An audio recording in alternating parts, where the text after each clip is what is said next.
Baik, adik-adik, Assalamualaikum warahmatullahi wabarakatuh. Kita berjumpa kembali di praktikum kedua kita.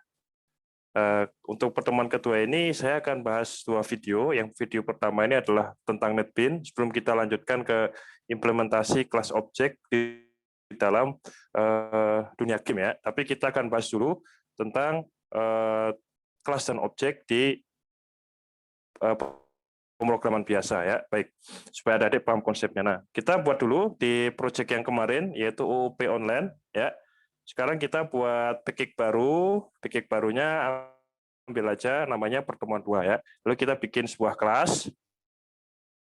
Oke, kita tunggu dulu. Kita bikin sebuah kelas di sini.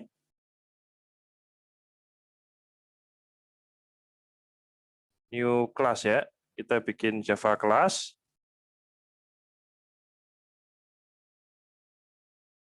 Oke, misalnya nama kelasnya, ikuti saya aja. Misalnya kita mau bikin kelas baru, namanya adalah nasabah ya, nasabah di sebuah bank syariah, misalnya seperti itu.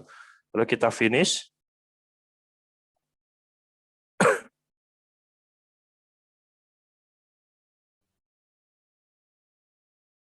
Kita tunggu dulu ya, dia lagi meng-create kelasnya.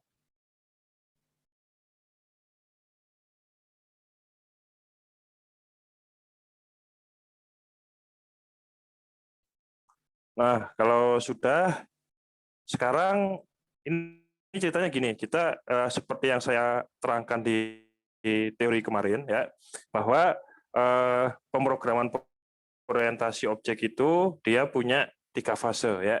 Yang pertama adalah sebelum kita mencetak sebuah objek, kita harus bikin citakannya dulu. Nah, misalnya citakannya ini citakan dari objek yang bernama nasabah yang banyak itu, kita buat nama konstruktornya itu adalah nasabah seperti ini ya.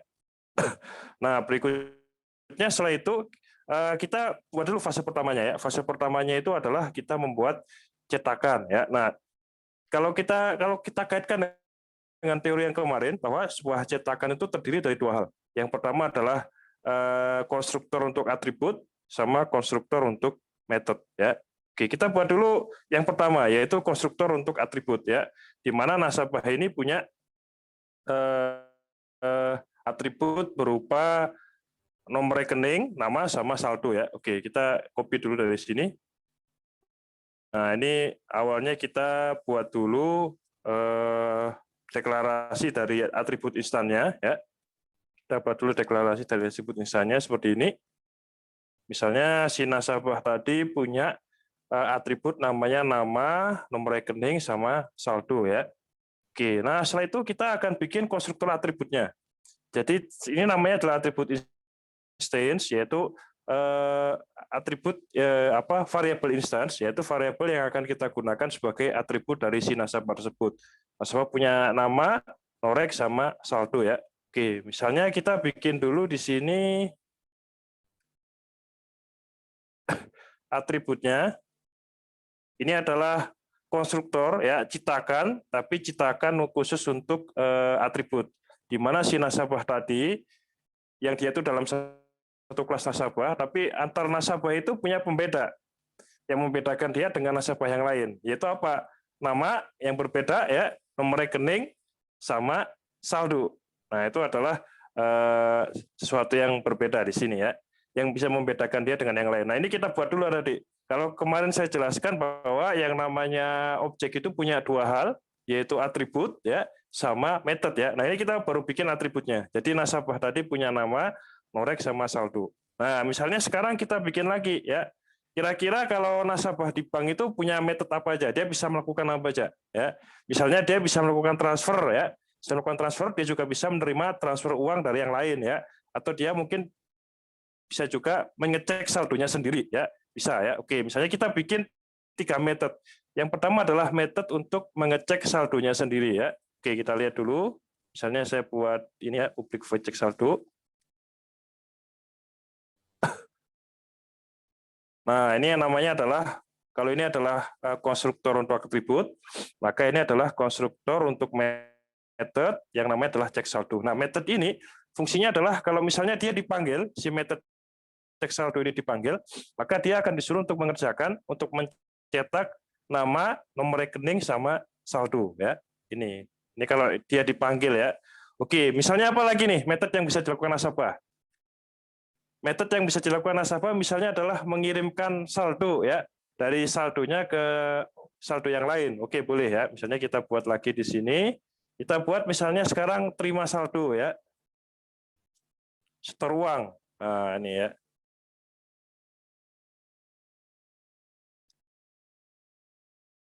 Oke, misalnya kita bikin metode baru ya. Metodenya itu adalah setor uang misalnya ya. Kita bikin metode baru. Nah, ini adalah metode barunya yang kita kasih nama dia dengan nama setor uang ya. Dia publiknya integer seperti ini. Nah, return ini artinya adalah kalau misalnya user memasukkan suatu sejumlah uang yang akan dikirim ke dalam metode setor uang ini, maka saldonya si nasabah ini akan berkurang sebanyak apa yang dimasukkan oleh user di parameternya. Ini kan namanya parameter ya, atau integer A. Nah, ini namanya parameter yang dimasukkan user itu berapa. Nah, nanti setelah itu saldonya akan berkurang sesuai dengan jumlah uang yang akan dikirim oleh si usernya. Ya. Nah, lalu ada kata return saldo. Return saldo itu artinya apa? Maka hasil keluaran dari si store uang itu, karena adanya return ini, ya, return ini fungsinya adalah untuk mengeluarkan hasil sesuai dengan apa yang dituliskan di sini. Kalau ini adalah return saldo seperti ini, berarti begitu kita panggil store uang, ya, maka dia akan langsung mengeluarkan saldo setelah dilakukannya proses pengurangan ini. Ya, return saldo itu berarti store uang ini kalau dipanggil, maka dia akan langsung mengeluarkan nilainya itu adalah saldonya. Makanya di sini kasih kata return ya. Oke. Berikutnya, misalnya selain store uang apa tadi? Dia menerima uang ya. Nah, misalnya menerima uang di sini kita buat lagi ya sesuai dengan ini. Misalnya kita buat satu metode lagi. Misalnya metodenya itu adalah terima uang ya. Oke, misalnya metodenya itu adalah terima uang. Cuman kebalikannya, kalau kita udah terima uang ya di sini, ini adalah variabel lokal yang jadi parameter integer A ya. Nah, ini kita tambahkan dia dengan bukan kurangi ya, tapi kita tambah. Nah, jadi di metode terima uang ini, kalau user memasukkan suatu sejumlah uang ke parameternya, ya, kita sebut parameter ya, integer A.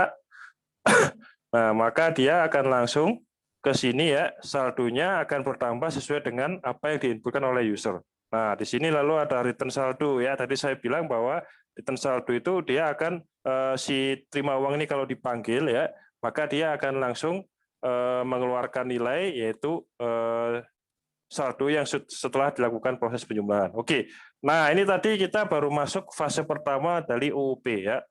Ya, kita udah bikin konstruktor atribut nama, norek sama saldo. Berikutnya kita sudah bikin 3 buah metode ya. Kan kalau di konstruktor itu punya 2 hal ya. Yang pertama atribut, pembedanya dengan yang lain, lalu juga metode atau hal-hal apa yang bisa dilakukan oleh si objek tersebut. Nah, kita udah bikin 3 hal, yaitu cek saldo, store uang, sama terima uang ya. Oke, nah sekarang kita baru masuk ke fase kedua, yaitu kita mencetak dari objek-objeknya. Misalnya suatu nasabah kan ada banyak, misalnya 1000 nasabah ya. Nah, kita sekarang akan mencetak 2 buah objek ya. Misalnya kita akan bikin 2 buah objek di sini. Oke, misalnya di sini kita panggil fungsi main utamanya ya, public static void main-nya kita panggil dulu di sini. Fungsi utamanya kita panggil dulu ya. Jangan lupa dengan kurung kerawalnya. Ya, seperti ini public static void main string args ya. Oke, nah sekarang kita udah bikin citakan kuenya ya, ada ya, citakan kue bernama nasabah. Nah, sekarang kita akan bikin objeknya atau kue nasabahnya ya. Kita akan bikin objeknya. Caranya adalah seperti yang saya kemukakan di teori, kita tulis dulu nama konstruktornya. Nama konstruktornya adalah nasabah ini ya. Nah, ini kan nasabah. Baru setelah itu kita ketik nama objeknya ya. Bentar, ini kemarin oke pakai huruf besar ya. Nasabah 1. Nah, misalnya seperti ini ya. sama dengan kita ketik kata new ya. New itu dia disuruh mencetak ya.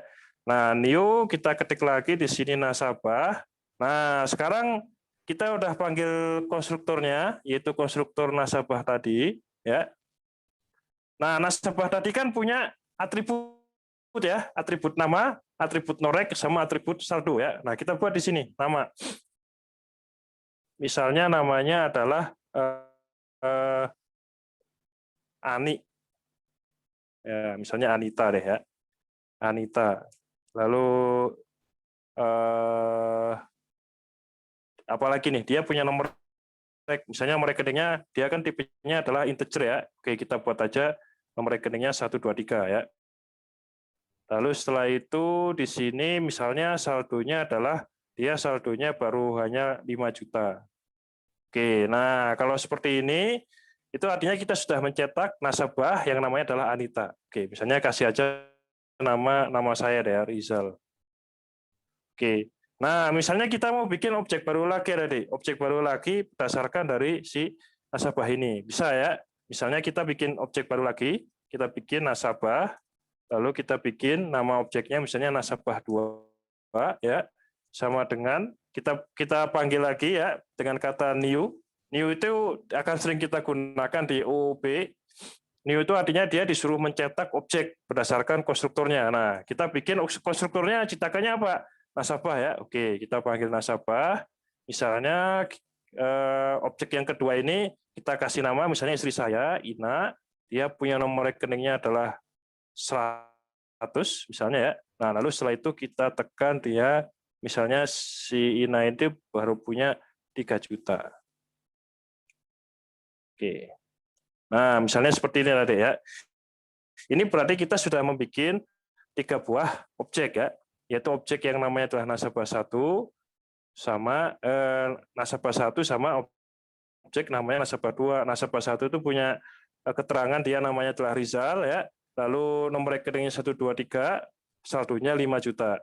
Nah, yang ini nasabah 2 itu objek yang namanya nasabah 2 yang dicetak dari konstruktor nasabah, dia punya nama Ina, lalu nomor rekeningnya 100 ya.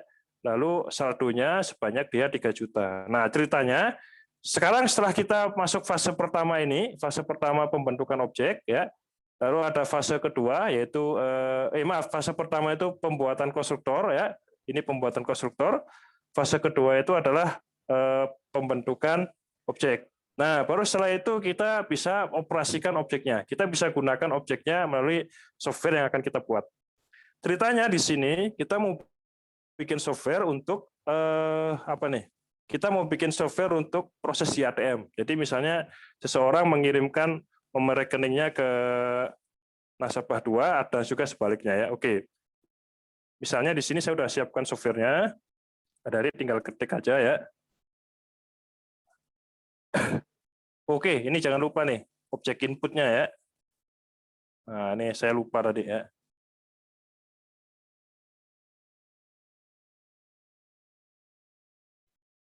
Oke, ini misalnya ada Java Scanner, kita oke-kan aja ya.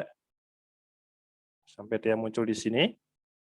Oke ya. Nah, kalau sudah seperti itu, baru ya kita akan sekarang bikin. Bentar, suara saya masih kedengaran. Halo? Oke ya. Nah, berikutnya sekarang kita akan bikin lagi di sini operasinya ya. Misalnya di sini saya sudah bikin.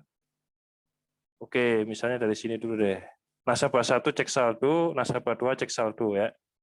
Kita coba cek dulu nih. Apa yang akan terjadi kalau misalnya seperti ini. Ya. Oke, ini berarti kita udah bikin 2 buah objek, nasabah 1 sama nasabah 2. Nah, sekarang kita panggil metode yang sudah kita buat tadi, yaitu cek saldo ya. Oke, misalnya ada cek saldo di sini 2 ya. Misalnya kita panggil dulu, kita operasikan dulu ya software ini. Kita run. Apa yang akan terjadi ya?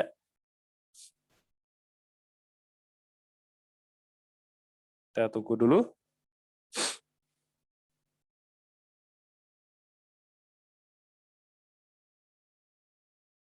Tunggu sebentar ya.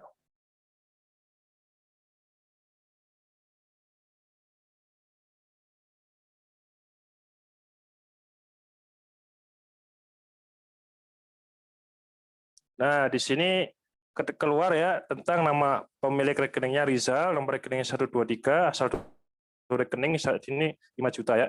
Nah, ini dari mana Adik bisa muncul seperti ini? Oke, saya kecilin dulu ya supaya jelas. Nah, ini semua adalah hasil dari ini Adik.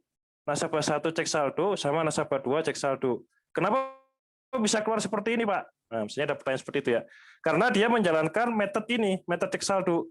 Nah, makanya tadi nasabah 1 ya, kan kalau di teori yang saya gunakan, penggunaan objek itu adalah kita sebutkan nama objeknya dulu, lalu kita sebutkan nama metodenya. Nah, ini artinya nasabah 1 cek saldo, dia disuruh untuk mengeluarkan nama, nomor rekening sama saldo dari nasabah 1. Di mana nasabah 1 tadi adalah isinya adalah namanya Rizal, nomor rekeningnya 123, lalu saldonya adalah 5 juta. Nah, makanya dia keluarnya yang ini dualen ini ya, keluarnya adalah seperti ini, keluarnya ya. Oke, nah misalnya kita mau bikin sekarang program transfer ATM ya, bisa. Kita bikin transfer ATM di sini, bisa juga ya. Oke, nah misalnya kita bikin transfer ATM. Oke, misalnya seperti ini ya.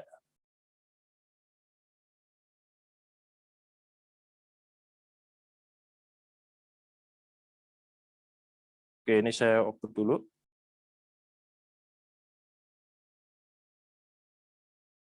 Nah, misalnya seperti ini ya. Jadi dia disuruh melakukan transfer. Apakah mau kirim gaji dari nasabah 1 ke nasabah 2, atau kita mau kirim gaji dari nasabah 2 ke nasabah 1. Nah, misalnya orangnya masukin pilihan ya, di input ke dalam variabel N, variabel pilihan seperti ini, input 1 next in seperti biasa ya. Lalu disuruh untuk memasukkan jumlah uang yang ingin Anda transfer. Ya. Nah, misalnya di sini ketika orangnya menginput misalnya 1 juta ya, maka dia akan langsung ke input 2.nextIn seperti ini, lalu ditampung ke dalam variabel X1 ya.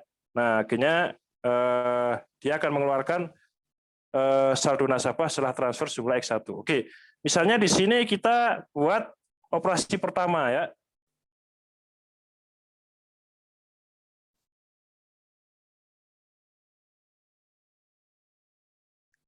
Nah, misalnya ada seperti ini ya. Nah, kalau orangnya tekan angka 1, dia kan kirim gaji dari nasabah 1 ke nasabah 2 ya. Artinya gimana tuh Adik? Ya. Si nasabah 1 akan store uang ya, store uang seperti ini, dia akan berkurang misalnya uangnya sesuai yang dikirim user, misalnya 1 juta ya. Dia saldonya akan berkurang 1 juta. Karena dia kirim ke nasabah 2, otomatis si nasabah 2 itu akan apa nih? Akan bertambah ya. Akan bertambah di sini. Saldo sama dengan saldo plus A, bertambah. Nah, akhirnya jadi seperti ini. Nasabah 1 dot store uang X1 ya.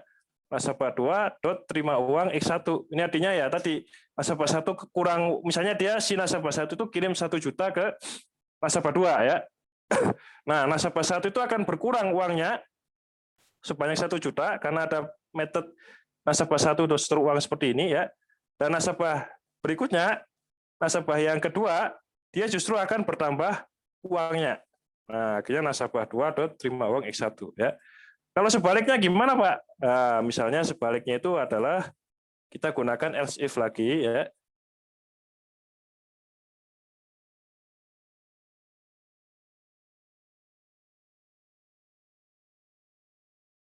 Oke ya. Nah, misalnya seperti ini ya. Else if pilihan sama dengan 2 ya. Mas, kalau sebaliknya nih, yaitu kirim gaji dari nasabah 2 ke nasabah 1 ya. Otomatis kalau seperti itu gimana? Nasabah 2 akan berkurang uangnya ya. Makanya kita pakai metodenya nasabah 2 atau store uang ya.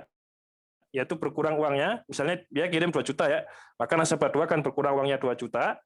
Lalu yang nasabah 1 itu akan menerima uangnya ya, X1. Nah, ini tadi dari bagian ini sampai sini itu adalah bagian untuk yang kita sebut di OOP itu fase ketiga, yaitu penggunaan dari sebuah objek ya. Oke.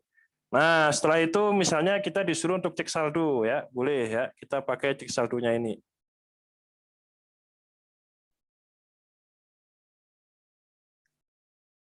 Oke, misalnya seperti ini ya. Kita lihat hasilnya seperti apa ya. Kalau seperti ini, kita file save dulu ya. Lalu kita run. Oke ya. Nah, ini yang tadi ya, cek saldo yang pertama. Nah, sekarang misalnya kita mau masukkan pilihan. Kita mau ngapain nih? Kita mau kirim dari nasabah 1 ke nasabah 2 ya, misal ya. Oke, misalnya kita tekan angka 1. Nah, misalnya jumlah ingin yang kita transfer adalah 1 juta. Seperti ini ya. Oke, kita enter. Nah, akhirnya dia keluarnya sekarang si rekeningnya Pak Rizal ya, dia berkurang jadi 4 juta ya. Lalu akhirnya si Ina itu bertambah jadi 4 juta karena dia menerima transfer dana dari Pak Rizal ya. Oke, misalnya kita ulangi, sekarang kita rubah dari nasabah 2 ke nasabah 1 ya. Kita lihat perbedaannya ya. Misalnya kita ulang lagi di sini. Nah, ini kan masih balik lagi ya. 5 juta sama 3 juta. Misalnya kirim gaji dari nasabah 2 ke nasabah 1, kita tekan angka 2 ya. Misalnya mau kirim berapa nih? 2 juta ya, misal ya. Kirimnya 2 juta. Nah, ini kan dari nasabah 2 ke nasabah 1 ya. Oke. Berarti nanti kita lihat bahwa si rekeningnya Ina ini akan berkurang sebanyak 2 juta, sedangkan si rekeningnya Rizal itu akan bertambah menjadi 2 juta ya. Nah, seperti ini ya. Karena tadi ada pengiriman dari rekening 2 ke rekening 1, maka akhirnya si rekeningnya Pak Rizal akan bertambah jadi 7 juta, sedangkan rekeningnya si Ina dia berkurang jadi 1 juta karena ada pengiriman sebanyak 2 juta. Nah, itu tadi adalah konsep dari UUP ya, Adik ya. Ya, jadi kita review lagi di sini ya. Ini tadi kenapa bisa seperti itu? Yang pertama adalah fase pertamanya ya. Ini adalah fase pertamanya. Ya, di mana di sini kita bikin sebuah konstruktor atau ciptakan objek ya yang punya dua hal yaitu atribut sama metode. Atributnya nama, nomor rek saldo, lalu atributnya cek saldo, store uang sama terima uang. Nah, setelah kita bikin ciptakannya, kita bikin di sini fase keduanya ya. Fase keduanya adalah mencetak objek. Di mana di sini ada dua objek, yaitu objek nasabah 1 sama nasabah 2, masing-masing punya atribut yang membedakan dengan yang lain ya. Jadi kalau di sebuah bank misalnya ada 1000 ya, atribut ini yang menentukan antara nomor rekening sama saldo ya. Nah, berikutnya setelah itu, nah ini fase ketiga ya. Dia disuruh untuk mengoperasikan. Ini kita baru bikin program buat ATM sederhana. Kirim uang sama terima uang aja antar dua buah objek yang berbeda ya. Nah, ini adalah fase ketiganya yaitu penggunaan dari sebuah objek. Nah, makanya di sini kita kalau penggunaan objek itu gimana caranya? Nah, ini tadi ya. Kita bikin apa nih tadi? Kita panggil nama objeknya, lalu kita tekan angka dot ya, titik. Setelah itu kita panggil apa nih? Store uangnya atau metodenya ya yang kita panggil di sini. Nah, ini misalnya contohnya adalah seperti itu ya. Oke, misalnya kita mau lengkapi nih, kita mau lengkapi dari software ini ya. Dari software ini kita mau lengkapi. Misalnya di sini saya tambahkan lagi perulangan ya. Misalnya dia itu akan terus melakukan transaksi sampai salah satu diantaranya itu sudah habis uangnya ya, misalnya ya. Oke, misalnya di sini kita bikin do ya, kita bikin do di sini ya. Oke, kita bikin do-nya di sini. Kita bikin perulangan.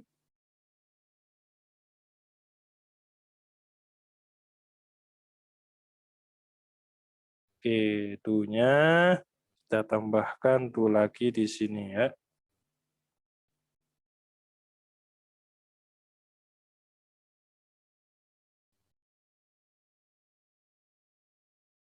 Oke. Oh iya, bukan. Jadi seharusnya well.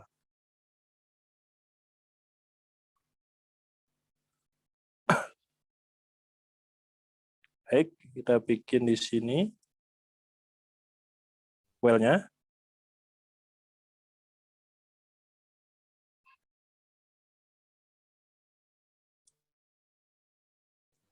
Nah, misalnya seperti ini ya. Ini artinya dia akan terus melakukan perulangan sampai nasabah 1, selama nasabah 1 sama nasabah 2 itu uangnya masih ada ya. Kalau nggak ada uangnya ya udah kita nggak bisa lakukan transfer uang lagi di situ ya.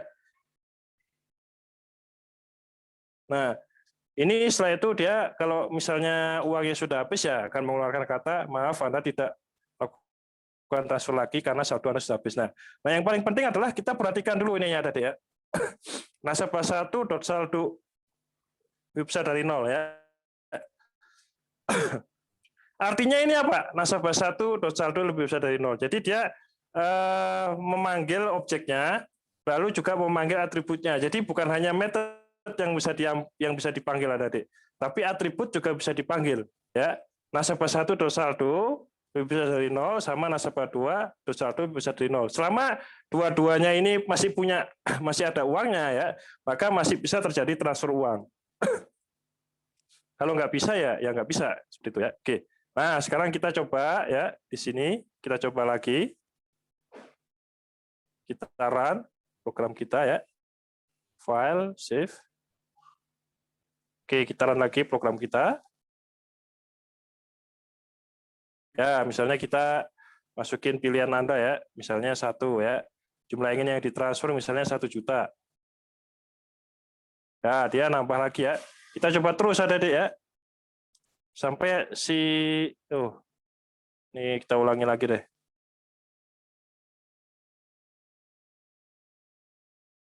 Oke ya, misalnya kita tekan angka 1, misalnya kita tekan aja 2 juta ya, supaya cepat habis. Nah, misalnya seperti ini ya. Kita kirim lagi nih, supaya uangnya Pak Rizal ini benar-benar habis ya. Nah, jumlah ingin Anda transfer misalnya adalah 2 juta lagi, boleh ya.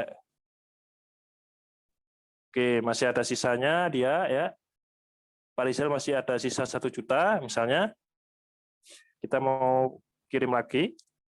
Jumlah uang ini Anda transfer misalnya 1 juta. Oke ya. Nah, karena uangnya sudah habis ya. Karena si Pak Rizal ini uangnya sudah habis, saldo rekening saat ini dia ada 0, maka baru dia akan keluar ya. Maaf ya, Anda tidak bisa melakukan transfer lagi karena saldo Anda sudah habis. Siapa yang habis? Saldonya Pak Rizal. Karena Pak Rizal tadi terus melakukan pengurangan uang ya, kirim uang ke Ina 2 juta, 2 juta, 2 juta itu ya akhirnya dia habis. Ya. Nggak bisa kirim uang lagi ke istrinya. Dan gitu. Nah, itu contoh ya. Nah, itu tadi adalah konsep pemrograman UOP dasar Adik-adik ya. Jadi ada 3 fase ya. Yang pertama adalah fase pembentukan konstruktor ini, di mana kita mencetak atribut dan juga mencetak metode-metodenya. Setelah itu kita buat 2 buah objek di sini ya, yaitu objek namanya nasabah 1 sama nasabah 2. Kalau ini namanya objek input ya, kita gunakan untuk pemrograman. Berikutnya yang di sini, nah kita baru gunakan ya. Kita bisa panggil metode-metode sama atribut yang sudah kita bentuk di fase pertama. Makanya di sini ada cek saldo ya. Lalu ada store uang, ada terima uang ya. Nah, seperti ini. Lalu ada di sini ada cek saldo lagi. Nah, setelah itu kita juga bisa memanggil atribut dari si objeknya itu. Ya, misalnya di sini ada pengkondisian, dia bisa akan terus melakukan perulangan selama si nasabah 1 itu masih punya uang. Kalau dia nggak punya uang lagi, ya udah dia berhenti. Dia keluar dari nggak bisa ngirim uang lagi ke istrinya. Atau si istrinya uangnya sudah habis, ya nggak bisa kirim uang ke suaminya. Namanya aja uangnya udah habis, karena ada persyaratan ini tadi. Nasabah 1 saldo, nasabah 2 saldo lebih besar dari 0. Nah, seperti itu ya. Oke ya. Itu untuk pertemuan kita kali ini. Nanti berikutnya di video kedua untuk pertemuan kali ini saya akan lanjutkan untuk konsep kelas dan objek ini dalam pembuatan game ya. Oke, baik, saya tutup dulu ya. Terima kasih ya. Kita ketemu di video kedua.